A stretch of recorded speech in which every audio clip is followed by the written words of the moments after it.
मेरा नाम टीकम सिंह राठी है। मैं किसान परिवार में पैदा हुआ और मेरे पिताजी किसान थे और मेरे ताऊजी आर्मी में थे और मैं पुलिस विभाग में नौकरी कर रहा था और सब इंस्पेक्टर के पद पर मैं कार्यरत था। जा रही थी, मैं नोएडा पोस्टिंग पर आया तो दिमाग में एक बात आई कि शहर में घर होना चाहिए। हाँ कि ना? तो शहर में घर होना चाहिए। मैंने गाजियाबाद में घर बनाया और अब बात यही थी कि बच्चों की पढ़ाई चल रही थी। मेरे 3 बेटे हैं, अमित हैं, विपिन हैं, शुभम जी हैं। तो अब बात यह थी कि अब बच्चों को अपने पैरों पर खड़ा करना है। तो अब किसी ने बीच वाले बेटे मेरे विपिन को उनको प्लान दिखा दिया सेफ शॉप का, यानी सेफ शॉप में ज्वाइन करा दिया। सेफ शॉप में ज्वाइन कराने के बाद मैं रोज घर नहीं आ पाता था। जब भी मैं घर आता था, कभी देर सवेर, तो विपिन मुझे घर नहीं मिलता था। तो मैं जानकारी करता था कि विपिन कहाँ है। तो मुझे सही बात ना पता करके अपनी मम्मी की आड़ लेता था और पता चलता था इसने एक कंपनी को ज्वाइन कर लिया है। मैंने कि कंपनी को ज्वाइन कर लिया है? भाई पढ़ाई कर रहा है, कौन कंपनी? ये तो सब बेकार के चक्कर होते हैं। मैंने नौकरियों में बहुत सारी कंपनियों को देखा है, किसी एक आध को फायदा होता है, ये तो सब भाग जाती हैं। मैंने इनको मना किया। अब इन्हें लगा कि पापा जी मना कर रहे हैं, क्योंकि मेरी बात कोई घर में काटने की किसी की हिम्मत नहीं थी, क्योंकि एक तो जाट और ऊपर से पुलिस में।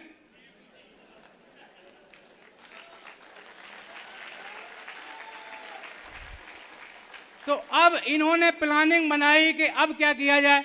अगर पिताजी की परमिशन नहीं होगी तो बिजनेस हम नहीं कर पाएंगे। तो इन्होंने ये अपने सीनियर को लेके आए और मुझे समझाने की कोशिश की, लेकिन मैंने उनकी बात को नहीं समझा, मैंने उनको लौटा दिया।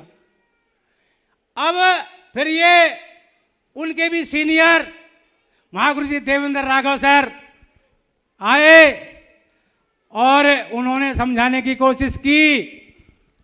तो उनकी बात को भी मैंने सीरियस नहीं लिया और मैंने हानू करके टाल दिया। अब देवेंद्र महागुरु जी भी उन शख्स को लेके आए, चौधरी कृष्णपाल सर को लेके आए और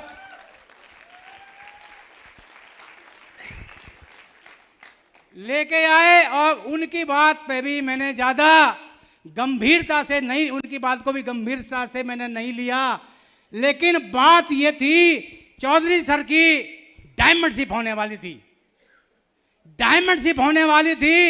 इन्होंने प्लानिंग बनाई कि राठी जी को डायमंडशिप में बैठा दिया जाए, इनको डायमंड प्रोग्राम में ले जाया जाए, तो हो सकता है इनकी समझ में आ जाए। तो मुझे ये मेरे घर पे, जैसे अगले दिन डायमंडशिप है, अगले दिन उसी दिन एक लीडर को मेरे घर पे रोक दिया।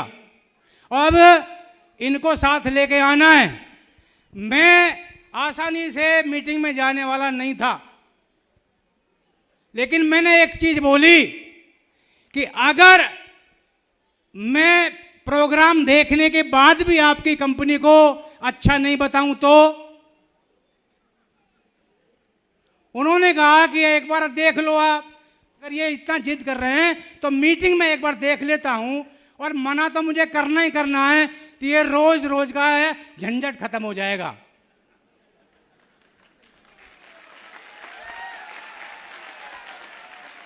तो ये रोज का झंझट खत्म हो जाएगा। तो मैं इनके साथ मीटिंग में गया और मीटिंग में मैं एक दिल्ली 5 स्टार होटल में, जब मैंने एंट्री, मतलब वहाँ खाना खाया और खाना खाने के बाद में इसी तरह से हॉल में एंट्री किया, और एंट्री करने के बाद वहाँ मैंने हजारों लोगों को यानी टाई कोट में देखा। और जैसे ही हमारे महागुरुओं की यानी ग्रेट मेंटर की एंट्री हुई, सभी लोग सीट से खड़े हो गए। मैंने पूरा प्रोग्राम खड़े होकर देखा, और जब महागुरु जी कृष्णपाल सर को डायमंड रिकॉग्निशन के लिए बुलाया जा रहा था, यानी कॉल किया गया, ग्रेट ग्रेट महागुरु जी राजीव चतुर्वेदी महागुरु जी के माध्यम से उनके लिए चाहता हूं जोरदार तालियां हो जाए, जोरदार तालियां, जोरदार। फिर जैसे ही वो फंक्शन देख करके आए और अगले ही दिन महागुरु जी देवेंद्र राघव सर और महागुरु जी हमारे चौधरी कृष्णपाल सर आ गए घर पे। उन्होंने बिजनेस के बारे में मैंने पहले समझा नहीं समझा, लेकिन उस दिन मेरा दिमाग यानी वहीं से खुल गया था, क्योंकि मेरे दिमाग में था कि नौकरी में ऐसा सम्मान नहीं है साहब, कहीं भी किसी भी नौकरी में नहीं है साहब। तो मुझे समझाया कि यहाँ काम वही है जिस काम को हम पहले से कर रहे हैं। हर घर में खरीदारी होती है, हाँ कि ना? तो मुझे बोला आपके में होती है, मैं हाँ जी।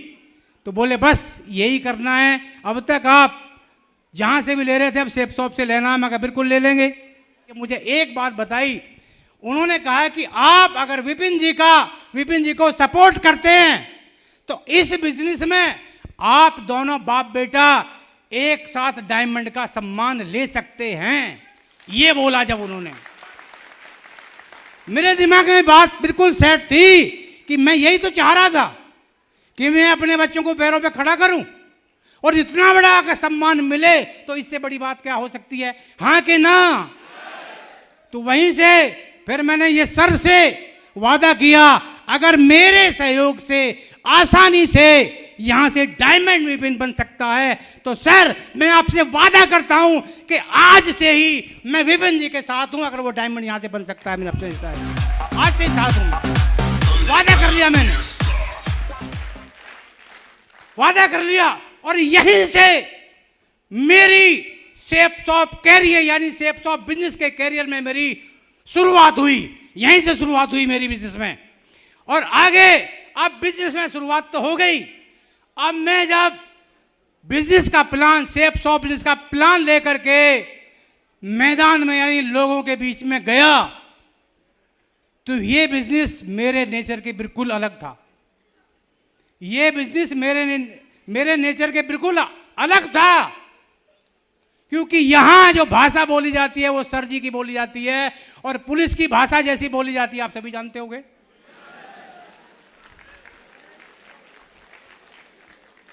जानते ना जानते बताने की आवश्यकता नहीं है। तो महागुरु तो लेकिन मैंने जब वहां प्लान दिखाने के लिए गया, मैं लोगों की जिंदगी बदलने की बात करता था, लोग बाग मुझे सुनना ही नहीं चाहते थे। मैं लोगों की जिंदगी बदलने की बात करता था, लोग मुझे सुनना ही नहीं चाहते थे। अब कभी कभी ऐसा मन करता था कि इनको मैं पुलिस वाली भाषा में समझा दूं क्या।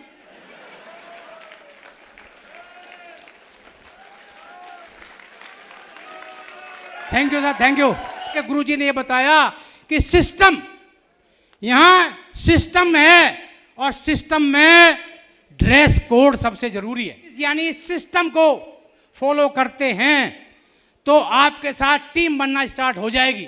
तो मुझे डायमंड बनने वाली बात मेरे दिमाग में सेट हो गई थी। मैंने गुरुजी की बात को माना और मैंने सिस्टम को फॉलो किया। और जब मैंने सिस्टम को दिल से फॉलो करना स्टार्ट कर दिया तो मेरे साथ फिर टीम भी बनना स्टार्ट हो गई। एक बार महागुरुजी देवेंद्र सिंह राघव सर की कॉल आई कि सर आपको श्रीमान जसवीर महागुरुजी ने फॉर्च्यून होटल गाजियाबाद में बुलाया है। अब मैं पुलिस में नौकरी कर रहा था तो अधिकारी बुलाता है तो वहां भी शक होता है कि भाई क्या बात हो गई, होता है ना, होता है।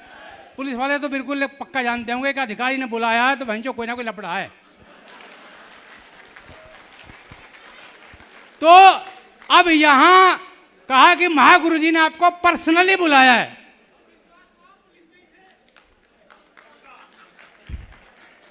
तो यहां मैं सोचा, मगर पता नहीं क्या बात है, क्यों बुलाया। मैं गया और सर के साथ जब मैं बैठा, सर ने मेरी आईडी को ओपन किया और सर ने मुझे बताया कि आप नौकरी में इतनी सैलरी पा रहे हैं, मुझसे पूछा, और यहाँ बिजनेस में आप इतना पा रहे हो तो सैलरी से ज़्यादा है। तो मैंने कहा जी सर, अगर आप इस बिजनेस को फुल टाइम आ जाते हो, फुल टाइम करना स्टार्ट कर देते हो, तो आपकी टीम को आपका अधिक समय मिलेगा, और ये जो इनकम आज आप ले रहे हो, ये आपकी इनकम 3 गुनी या 4 गुनी हो सकती है। तो मेरे दिमाग में, मेरी समझ में बात ये आ गई, मैं कहा महागुरु जी सही बोल रहे हैं। और मैंने जब ये निर्णय ले लिया फुल टाइम आने का, शेप्स ऑफ बिजनेस में फुल टाइम आने का मैंने समय ले लिया, और मैंने अपनी पुलिस की नौकरी से वॉलंटियर रिटायरमेंट लिया, और मुझे भी लगा कि टीम बढ़ रही है और टीम को मेरे समय की आवश्यकता है, और मैं टीम के साथ में फुल टाइम आ गया। फुल टाइम आने के बाद टीम में, और मुझे मेरे साथ ऐसे ऐसे लोग, मेरे साथी जो मेरे साथ नौकरी में भी थे, वे मेरे साथ दमदार तरीके से मेरे साथ आए।